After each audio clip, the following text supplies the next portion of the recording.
Hi everyone, it's Deja. Welcome to Deja's Crafty Space. In this video, I am turning this 8x10 canvas from Dollar Tree into a reverse canvas. There are different ways on how to take the canvas off from the frame. You can remove each of the staples from the wood frame, or you can use a craft knife to cut it apart. I have done both ways, and I personally prefer to just use a craft knife. I am using my Cricut TrueControl craft knife. These blades are really sharp, so be sure to use and store them carefully after each use to avoid accidents.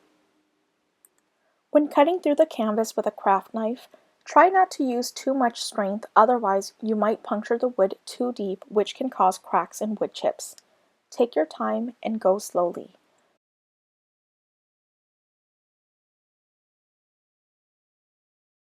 You will need to cut the corners to detach the canvas completely from the wood frame.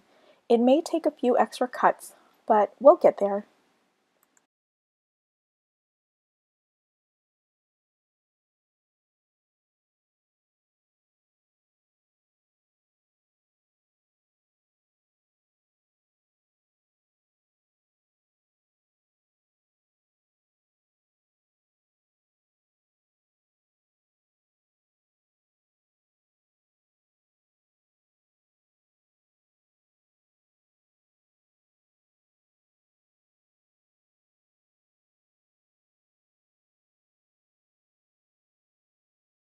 Once you remove the canvas off the frame, tear off the remaining canvas from the frame like this.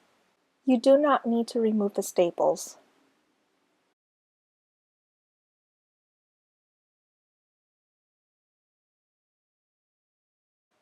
You can use sanding paper or a sanding block to sand and smooth out any rough edges. The staple side is the back side. The side without the staples will be in the front.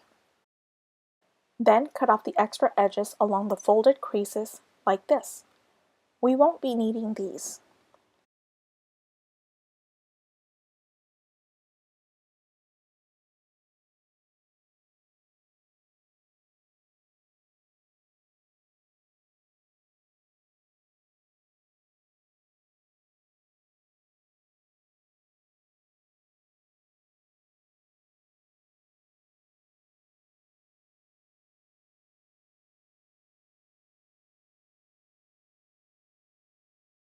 Then smooth out the canvas. I used my Cricut Joy Xtra to cut out this design using Cricut Stencil vinyl. If you don't have stencil vinyl, you can also use permanent and removable vinyl. I personally think that they all work the same. In Cricut Design Space, I created a long vertical rectangle measuring about 8.75 inches for height and 6.75 inches for width. Then I found an image from Cricut Design Space. I selected the image and rectangle at the same time and aligned them in the center, and then went down to the Combine option and selected Subtract. After cutting it out, I weeded out the pumpkins and kept the rectangle shape. This is because I am using this as a stencil to paint in my pumpkins. Then I used transfer tape to transfer my design from the stencil carrier sheet to the canvas. I am using FolkArt acrylic matte paint in the shades Terra Cotta, Linen, Crushed Coral, and Coffee Latte. I love these colors. I used regular acrylic paint brushes and painted the pumpkins' toys for a bold look and to cover up any white spots from the canvas. At first, I thought it would be a good idea to use painter's tape to cover up the spaces that I didn't want to paint yet. But I found that this was taking up too much time, so I painted the rest without it. I just tried to be careful and use a light hand. As a reminder, I will list all of the tools, materials, and supplies in the description section of this video.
Once I am done painting, I like to remove the stencil before it dries to prevent the paint from cracking along the edges as I remove them.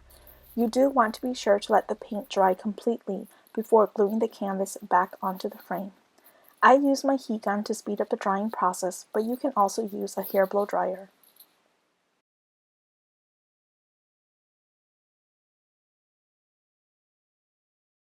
When the paint feels dry to the touch, you can start gluing the canvas back onto the wood frame. I start by flipping the wood frame right side down. That means that the side with the staples is flipping up. Then I line up the canvas along the wood frame to make sure it is straight. Instead of putting hot glue on all sides right away, I do one side at a time. I will start with this long side. I am using my cordless hot glue gun. If you're interested, I did a complete review on this cordless hot glue gun. You can watch it now by clicking on the top right corner of this video or see the link in the description section of this video. If you don't have a hot glue gun, you can also use other strong adhesive glues.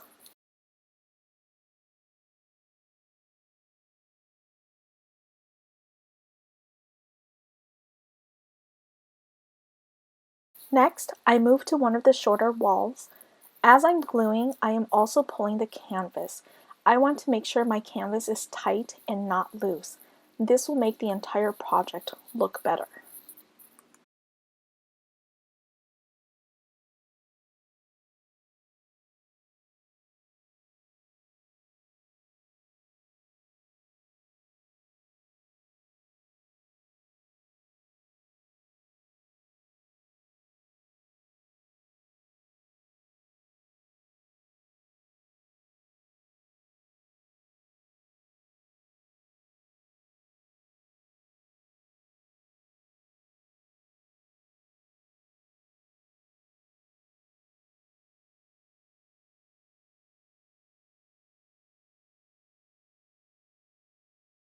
When you are done gluing, you can cut off any excessive canvas that is sticking out using your craft knife. This will ensure the entire picture frame has a nice clean look. Of course, this could have been done earlier when you were cutting the edges. You can do this before or after you glue it on. And here you have it, a reverse canvas painting using Cricut Stencil vinyl. I hope you enjoyed this video and are inspired to recreate something similar. Thank you for watching and see you in the next video.